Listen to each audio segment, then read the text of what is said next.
Thank you. Senator Cruz. Thank you, Mr. Chairman. The Biden administration may go down in history as the most brazen constitutional fraud in American history. A Potemkin presidency fronted by a failing puppet with staffers behind the scenes pulling the strings. This is not political hyperbole. The American people saw it with their own eyes during the June 2024 debate. Numerous times, Biden stood frozen behind the podium, mouth agape, eyes frozen and unblinking. When he did speak, his words were confused and disjointed. I said that night, this is the most consequential presidential debate in history because it will result in one of the two candidates being removed from the ballot. That was exactly right. And following that debate, the Democrats recognized the collapse. They pulled out their knives and took out President Biden like Caesar on the Ides of March. For all of their strutting about, protesting that they support democracy, not a one of them gave a damn about democracy when they pulled Biden off the ballot and dropped Kamala Harris in without a single Democrat primary voter voting for him. And you know what? Not a single Democrat is here today because not a single one of them gives a damn about the fact that they lied to the American people for 4 years. They knew. Every one of them knew that Joe Biden was mentally not competent to do the job. The White House press secretary, she knew when she stood in front of the American people and lied over and over and over again. And they're not here because they can't defend themselves. It wasn't a surprise. For 4 years, the White House hid President Biden from Republican senators, would not let him meet with us. He served 40 years in this body. We all know him.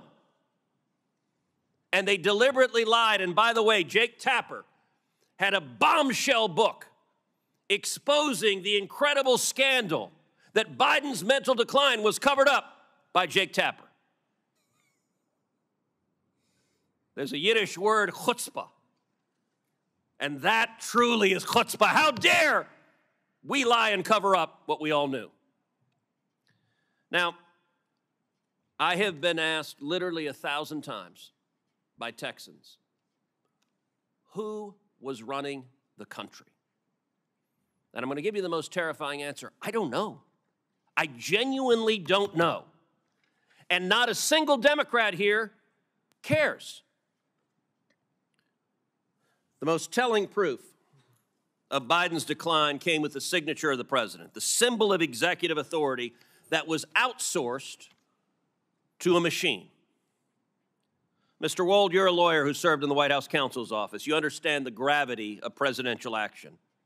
Does the president's signature carry legal and constitutional weight under Article 2? Yes. Is the act of signing an executive order or signing a law or granting a pardon a delegable duty of the president?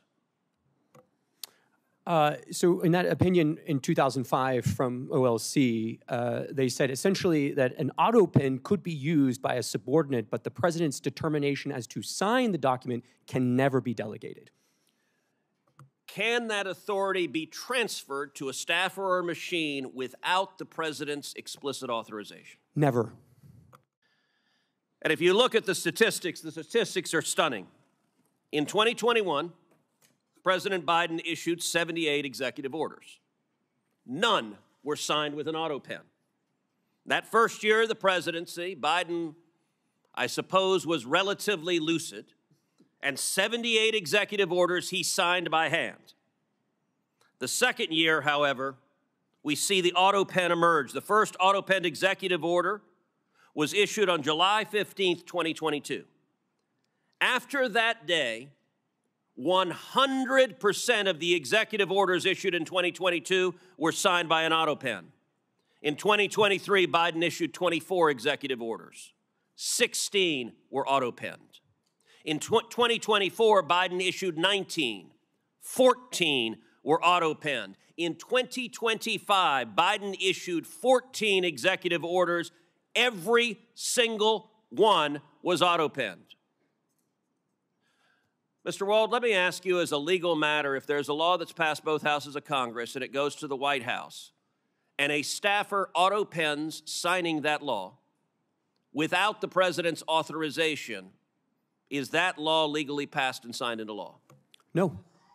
If an executive order is issued and a staffer auto-pens it without the president's authorization, is that executive order legally binding? No.